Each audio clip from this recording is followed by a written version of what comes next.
SIT చాలా క్లియర్గా చెప్పారు అధ్యక్ష. ఇది 35వ పేజీలో మీరు చూస్తే 4/7/24 respectively and the same were accepted with earlier procedure and మాట్లాడుతూ the sample were drawn from 2 tankers on 6/7/24 and 2 tankers on 12/7/24 and forwarded to NDB Golf Lab.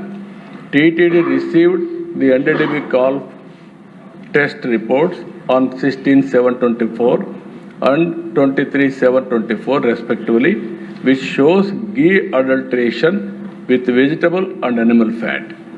Thus, AR Dairy Food Private Limited, A1 Dundigal is by supplying. అంటే క్లియర్గా వాళ్ళ రిపోర్ట్లో కూడా ఆ రిపోర్ట్ని coat చేసే పరిస్థితికి వచ్చారు.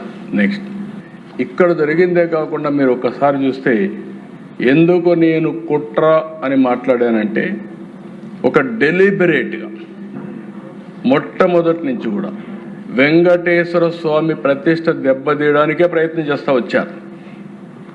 ఇది కల్తీ లడ్డు ఒక విషయం, కెమికల్తో తయారు చేసిన గీ ఒక విషయం.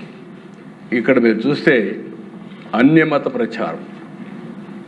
ఆర్టీసీ ఆంధ్రప్రదేశ్ రాష్ట్ర రోడ్డు రవాణా సంస్థ తిరుమలకి తిరుపతికి టికెట్ 22/8/2019లో వీళ్ళ గవర్నమెంట్ వచ్చిన తర్వాత పక్కన చూస్తే ఫ్రంట్లో ఇది ఉంటుంది, బ్యాక్కు పోతే తక్కువ ఖర్చు అన్ని సౌకర్యాలతో క్రైస్తవులకి పవిత్ర జెరూసలం యాత్ర. వెంకటేశ్వర స్వామికి దగ్గరికి పోయి యాత్రికులకు ప్రచారం చేయడం ఇదే అని అడుగుతాను. అందుకే నేను కుట్ర అని అంటున్నా. ఇది డెలిబరేట్గా చేశారంటున్నాను. మనం ఏదో జరిగిపోయింది అని ఆవేదన చెందడం కాదు ఇక్కడ. ఇది కావాలని ఒక పద్ధతి ప్రకారం వెంకటేశ్వర స్వామి పవిత్రత దెబ్బతీయడానికి చేసిన కుట్ర. అది ఈరోజు మళ్ళీ 94%తో గెలిచి హౌస్లోకి వచ్చామంటే అది వెంకటేశ్వర స్వామి కృప అని చెప్పి మరొకసారి మీ అందరికీ తెలియజేస్తాను.